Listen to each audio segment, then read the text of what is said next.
सुरक्षित शनिवार में हम लोग जलवायु परिवर्तन, जल एवं भूमि का संरक्षण, वायु प्रदूषण, पेड़ पौधों का संरक्षण के बारे में सीखेंगे। ठीक है, जानेंगे। अब बताओ, हमारी हवाएं ज्यादातर अब प्रदूषित होती जा रही हैं, तो उस प्रदूषण का क्या कारण है? तो यहाँ पे वायु प्रदूषण के कारण। तो पहला क्या है? वायु क्यों प्रदूषित हो रही है? वाहनों का धुआं। वाहनों की धुआं से क्या हो रहा है?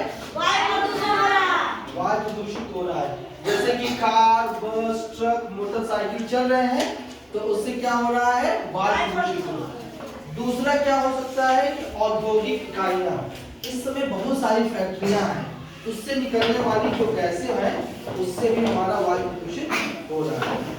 तीसरा क्या है? जीवाश्म ईंधन का दहन। आप लोग देखते हो कि बहुत सारे लोग पेट्रोल, डीजल, केरोसिन इसका इस्तेमाल करते हैं। इसकी वजह से जो धुआं निकलता है वो धुआं हवा में फैल जाती है, और फिर हवा को ही हम सांस लेते हैं, इससे हमको बहुत ज्यादा नुकसान होता है। तो उसकी वजह से भी वायु प्रदूषण होता है।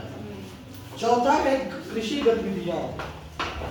आजकल लोग क्या करते हैं? पराली वगैरह को क्या जला देते हैं, उससे बहुत सारी गैसेस निकलती हैं। और क्या, जैसे सिंचाई से क्या हो रहा है कि बहुत सारे मशीनों का इस्तेमाल किया जा रहा है, और वो मशीनें किससे चलती हैं? पेट्रोल से और या फिर डीजल से चलती है। तो वो फिर जलता है, तो फिर वो उसमें से क्या निकलता है? धुआं।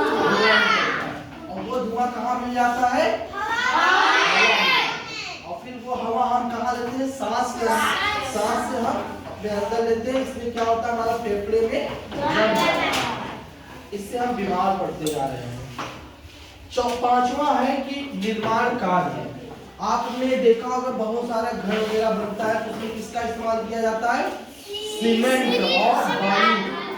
और सीमेंट और बालू से क्या हो रहा है कि वहां से सीमेंट और बालू के कण हवा में मिल जा रहे हैं, और उसके आसपास से जो बच्चे या जो आदमी गुजरते हैं, वो सांस के द्वारा वो अपने अंदर सीमेंट और बालू के अंदर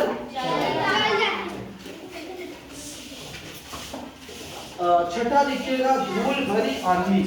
बहुत सारी क्या होता है कि जब आंधी चलती है तो उसके साथ बहुत सारे धूल के कण भी होते हैं। अगर हम आंधी में बाहर निकलेंगे तो जो सांस लेते हैं उसमें हवाओं के साथ हमारे अंदर क्या चला जाएगा? धूल के कण चले जाएंगे। सातवां है ज्वालामुखी विस्फोट।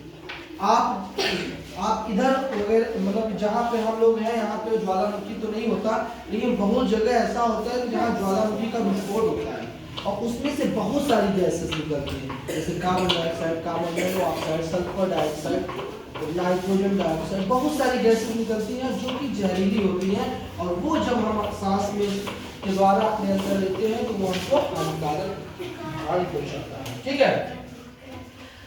आठवां पॉइंट है जैव अपघटन। क्या है? जैव अपघटन। बहुत सारे जीव जंतु मर जाते हैं और खुले में हम लोग फेंक देते हैं, उससे क्या हो रहा है कि दुर्गंध फैल रहा है। उसमें क्या हो रहा है? दुर्गंध। जो उसका गंध है वो क्या है? हवा में फैल जा रही है, और हवा से सांस ले रहे हैं, तो इससे हम बीमार पड़ सकते हैं। अब इतनी सारी प्रॉब्लम वायु प्रदूषण से हो रहे हैं, और इसी वजह से हो रहे हैं। तो हम क्या करें कि वायु प्रदूषण कम हो? पेड़ पौधों का संरक्षण करें। क्या करें? हाँ, पेड़ पौधों का संरक्षण करें। जैसे कि हम पहला वृक्षारोपण कर सकते हैं। क्या कर सकते हैं? पेड़ पौधे ज्यादा से ज्यादा लगा सके। पानी और देखभाल। अब हम पेड़ पौधे लगा दिए, उसका देखभाल और उसको पानी भी देना है। तीसरा, जागरूकता फैलाना। लोगों को जागरूक करना है कि पेड़ों की कटाई नहीं करना है, पेड़ों को हमको सुरक्षित करना है, पेड़ों की कटाई को रोकना है, और कागज का कम उपयोग करना है, और उसका पुनर्चक्रण करना है। तो जो कागज है वो कागज किससे बनता है? पेड़ पौधों से बनता है। अगर आप एक कागज फाड़ देते हैं या खराब करते हैं तो उससे किसका नुकसान होता है? पेड़ पौधों का नुकसान होता है। इसलिए हमें क्या करना है? कम से कम कागज का वेस्ट करना है। ठीक है। और उसको फिर अगर आपकी रफ कॉपी भर जाती है तो उसको फेंक दोगे? उसको सुरक्षित रखेंगे और उसको फिर हम फैक्ट्री तक पहुंचाने के लिए उसको कबाड़ी के पास भेज देंगे, वो भेज सकता है। ठीक है।